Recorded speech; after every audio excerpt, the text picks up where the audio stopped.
Brazil দলের progress আমরা দেখেছি যে day by day, match by match তারা প্রোগ্রেস করেছে। পর্তুগালের ক্ষেত্রে সেটা মোটামুটি চোখে পড়েছে, স্পেনের ক্ষেত্রে সেটা গ্রসলি চোখে পড়েছে। শুরুটা আসলে আসলে যেভাবে করেছিল এই দলগুলো, যত সময় গড়িয়েছে তত তারা প্রোগ্রেস করেছে, এবং এখন পর্যন্ত ব্রাজিল বা স্পেনকে কিন্তু তাদের শুরুর দিককার যেই পারফরমেন্স তার সাথে আসলে কম্পেয়ার করার কোনো সুযোগ নেই। গোল স্কোরের ক্ষেত্রে এই দলগুলো এককভাবে কারো উপর নির্ভরশীল না। ইভেন ফ্রান্সের দিকে যদি তাকানো যায়, যে কিলিয়ান এমবাপ্পে 6 গোল করেছেন, কিলিং ফুটবল খেলছেন, তাকে কেউ আটকাতে পারবে না। লিওনেল মেসির ওয়ার্ল্ড কাপ রেকর্ড গুলো একটা সময় তার হয়ে যাবে, বাট একই সাথে কিন্তু উসমান ডেম্বেলে তিনিও প্রপারলি তার রোলটা প্লে করছেন। ফিনি জুনিয়র তার রোল যখন প্লে করতে ব্যর্থ হচ্ছেন অথবা করছেন, প্যারালালি আমরা কিন্তু কোন একই রোল প্লে করতে দেখি। But what about Argentina? Alvarez এবং লটারো মার্টিনেজের রোলটা কি?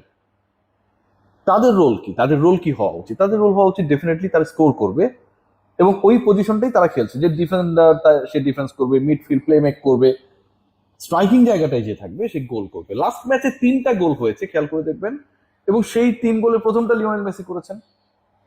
সান্ডো মার্টিনেজ দারুণ একটা পাস করেছিলেন, শেষ পর্যন্ত সেটাকে প্রপারলি এক্সিকিউট করেছিলেন লিওনেল মেসি। লিসান্দ্রো সেকেন্ড গোলটা করেছিলেন, থার্ড গোল রোমেরো করেছিলেন, বাট বলা হচ্ছে ওন গোল।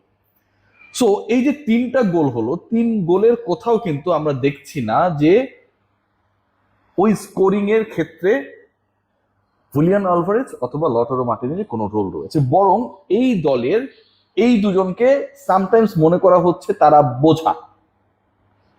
সো এই আর্জেন্টিনা আসলে কত দূর যাবে? এই আর্জেন্টিনাকে এরকম একটা সিচুয়েশন থেকে কতবার আসলে লিসান্ড্রো মার্টিনেজরা রক্ষা করবে, কিংবা রোমেরোরা এসে গোল করে দেবে?